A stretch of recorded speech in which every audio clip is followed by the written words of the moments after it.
नमस्कार दोस्तों, national India news देख रहे हैं आप।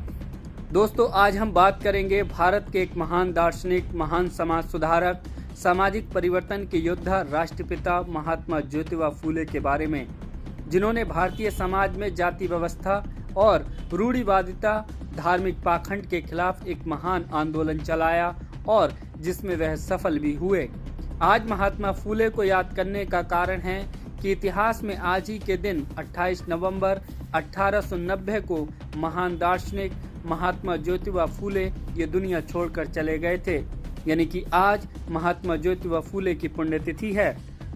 दोस्तों, ज्योतिबा फूले का जन्म 11 अप्रैल 1827 को महाराष्ट्र के पुणे में माली जाति के एक परिवार में हुआ था। अपने समय के अधिकांश बच्चों की तरह उनकी शादी भी 13 साल की उम्र में ही कर दी गई थी, लेकिन अन्य बच्चों से अलग उन्होंने स्कॉटिश मिशन हाई स्कूल में अंग्रेजी शिक्षा प्राप्त की। 19वीं सदी के मध्य में पेशवा एक समाप्त हो चुकी ताकत बन चुके थे, लेकिन उनके द्वारा फैलाई गई क्रूर ब्राह्मणवाद रीतियां कायम थी और समाज को तबाह कर रही थी। ऐसे समय में ज्योतिबा फूले ने उस समय के अमानवीय ब्राह्मणवादी हुक्मों के खिलाफ उठने का साहस किया। पेशवा के दौरान प्रचलित और प्रचारित कुछ क्रूर हृदय विदारक प्रथाएं निम्नलिखित थीं। शूद्रों को अपनी पीठ पर झाड़ू बांधना पड़ता था ताकि उनके पैरों के निशान झाड़ू से साफ हो जाएं।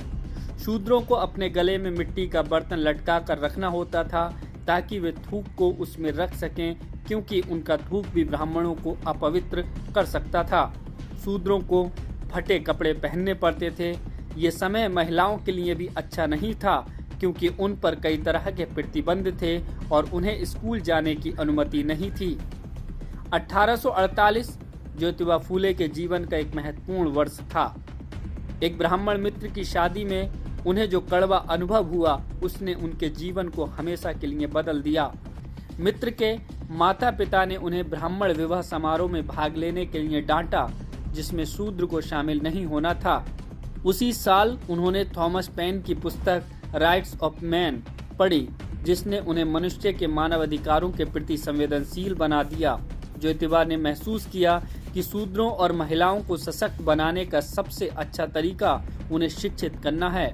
ज्योतिबा ने अपनी पत्नी सावित्रीबाई फूले को पढ़ाना शुरू किया।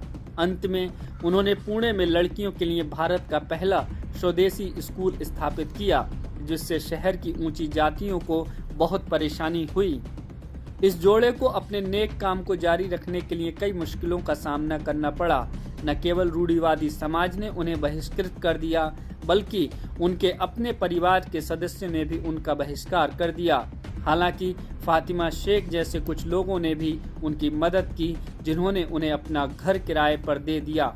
बाधाओं से अप्रभावित वे अडिग रहीं और अछूतों के लिए स्कूल खोले। फूले को एहसास हुआ कि सभी सामाजिक बुराइयों और रूढ़िवादिता का आधार धार्मिक है और इसलिए वे धर्म और उसके सिद्धांतों पर हमला करने से पीछे नहीं हटे। वे हिंदू धर्म और उसके ब्राह्मणवादी सिद्धांतों के कटु आलोचक बन गए। वे धार्मिक ग्रंथों को समाज में व्याप्त सामाजिक बुराइयों का मूल कारण मानते थे। महात्मा फूले का मानना था कि यदि ईश्वर एक ही है जिसने समस्त मानव जाति की रचना की है, तो उसने समस्त मानव जाति के कल्याण की चिंता के बावजूद वेदों को केवल संस्कृत भाषा में ही क्यों लिखा। उन लोगों के कल्याण के बारे में क्या कहा जाए जो इस भाषा को नहीं समझते।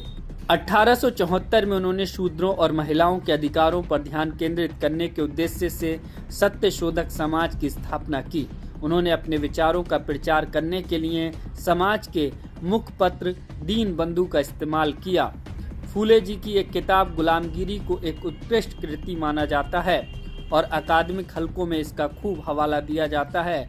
ये किताब ब्राह्मणवादी रूढ़िवादिता को उजागर करती है और जाति व्यवस्था पर जोरदार हमला करती है। फूले दंपत्ति ने सामाजिक उत्थान के क्षेत्र में अग्रणी कार्य किया।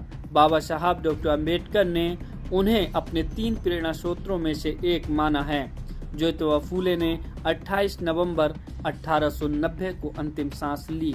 यद्यपि वे निसंतान मर गए, लेकिन उन्होंने कई बच्चों को बेहतर जीवन जीने में सक्षम बनाया और आज भी प्रेरणा स्रोत बने हुए हैं। तो फिलहाल इस स्टोरी में सिर्फ इतना ही। आप लोगों की क्या राय है, कमेंट करके जरूर बताएं।